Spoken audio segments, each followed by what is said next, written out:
Ainun. Bagaimana kabar? Tak lama makin menunggu. Iya. Kudu maaf di atas kata anu kilobit ke HP ikut tapi enggak apa-apa saya butuh sekali nih mau ngobrol-ngobrol sama kita, mau wawancara. Tapi enggak macet gitu tadi. Iya. Kalau gitu sebelum kita ngobrol-ngobrol ya, mungkin kita akan cari lokasi dulu ya untuk ngobrol-ngobrol. Ya pemirsa, jangan kemana-mana. Sehabis ini kita akan memperkenalkan profil beliau, siapa Kak Ainun ini. Tetaplah bersama kami di Bukan Perempuan Biasa.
Ya, kalau gitu kita mari cari lokasi buat ngobrol-ngobrol yang bagus.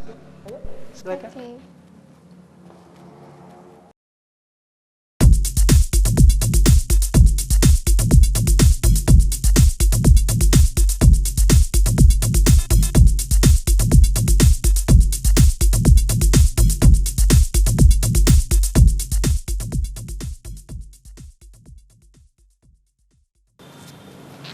Assalamualaikum warahmatullahi wabarakatuh dan selamat pagi pemirsa setia Net TV dimanapun Anda berada.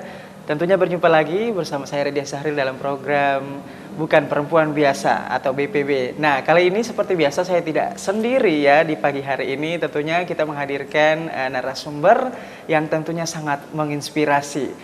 Daripada penasaran kita langsung saja ya ke narasumbernya. Assalamualaikum warahmatullahi wabarakatuh. Waalaikumsalam warahmatullahi wabarakatuh. Selamat pagi. Selamat pagi. Iya, pemirsa, kita akan ngobrol. Beliau ini adalah Syarifah Ainun Jamilah SAG. Beliau ini merupakan seorang pendidik, ya, seorang organisatoris dan seorang pegiat komunitas. Seperti itu ya. Jadi tadi ini kan udah diperkenalkan nih sama pemirsa ya di rumah. Tapi saya panggilnya apa nih? Syarifah Ainun Jamilah. Panggil Ainun aja. Oh panggil Kak Ainun ya? Oke, iya Kak Ainun. Iya. Iya.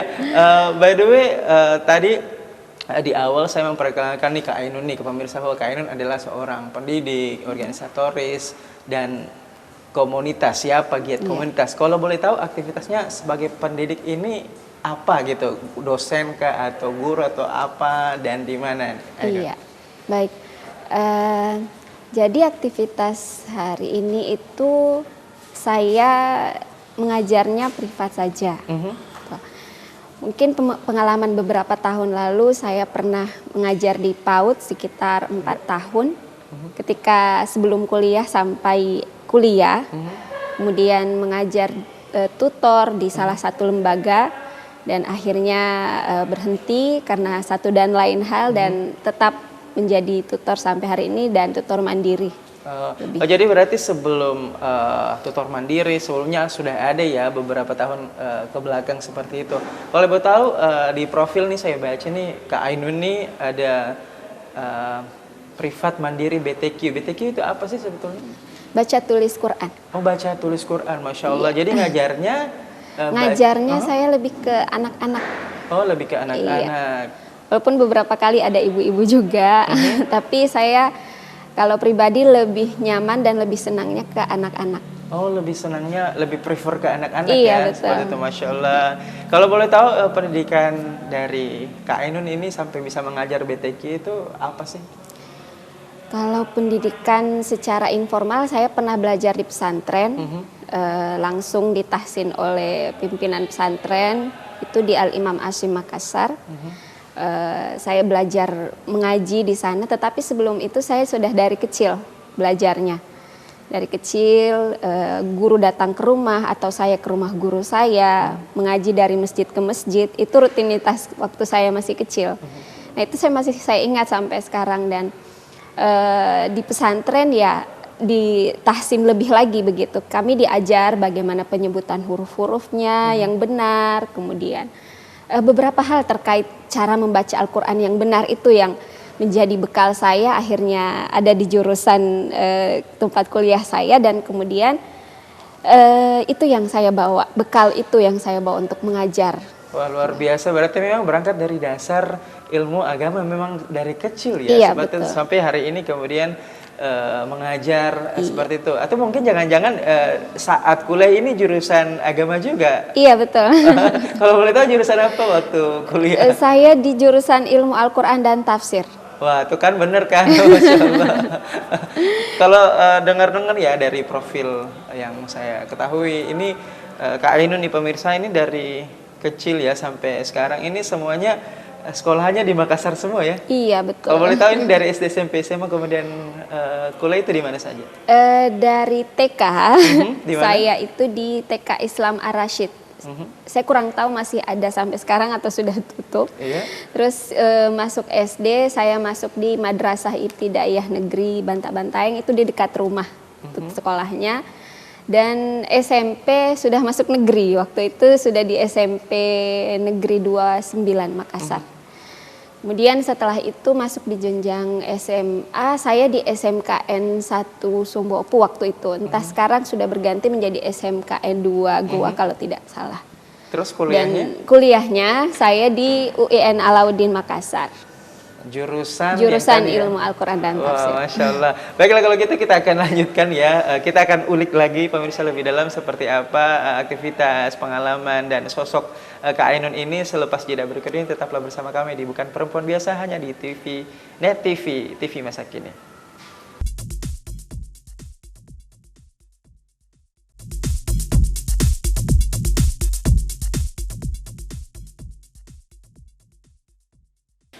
Anda kembali menyaksikan Bukan Perempuan Biasa, tentunya masih bersama saya Rida Saril dan narasumber kita pada pagi hari ini ya Kak Ainun.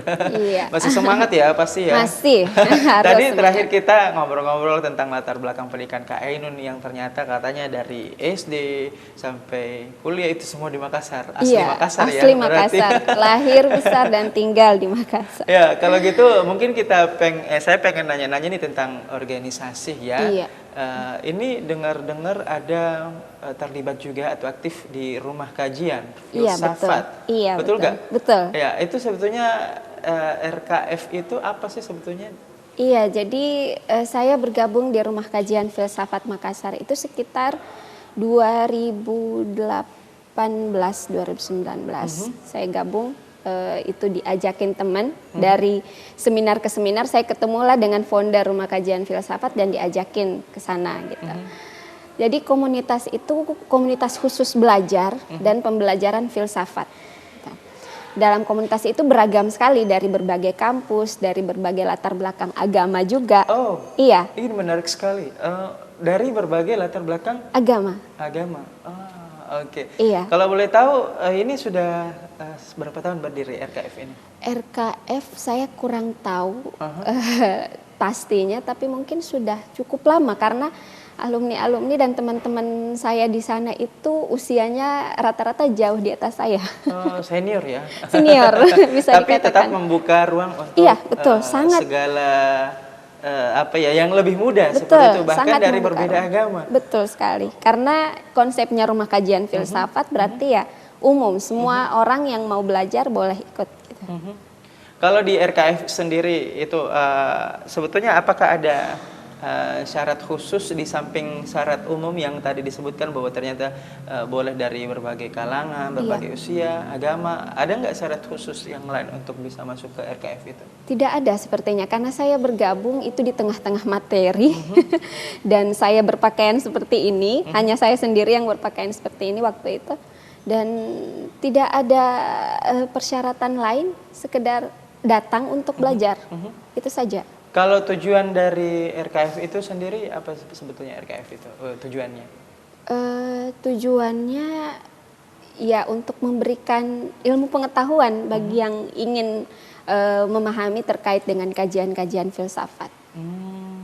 Kalau untuk kegiatan-kegiatan lain selain kajian atau bedah, ada nggak selama Kak Ainun ini gabung, semisal misalnya bulan puasa buka bersama atau misalnya bagi-bagi nasi kotak mungkin di jalan atau apa kegiatan-kegiatan sosial itu seperti itu, apakah ada selama Ainun ini gabung seperti itu? Kalau selama saya bergabung, kalau kegiatan sosial saya belum pernah mengikuti, tetapi pengajian tiap malam Jumat itu kami ikut karena kebetulan pimpinan yayasan itu mengadakan pengajian setiap malam Jumat, jadi anggota Rumah Kajian Filsafat boleh ikut.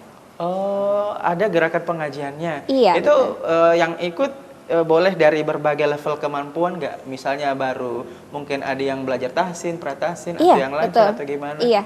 Oh, bisa ya? Betul, bisa. Wah, ini luar biasa ya, karena bisa istilahnya membantu ya sesama untuk mampu mengentaskan muka aksara, bahkan meningkatkan kemampuan dalam mengaji, seperti itu ya? Iya, jadi konsepnya pengajian malam Jumat, kita ketemu ada majelis taklimnya juga, ternyata saya juga baru tahu ada ibu-ibu majelis taklim juga. Dan ibu-ibu majelis taklim ini juga belajar tentang filsafat, kerennya. Itu jadi kami berkumpul itu tiap malam Jumat untuk doa bersama, untuk yasinan bersama.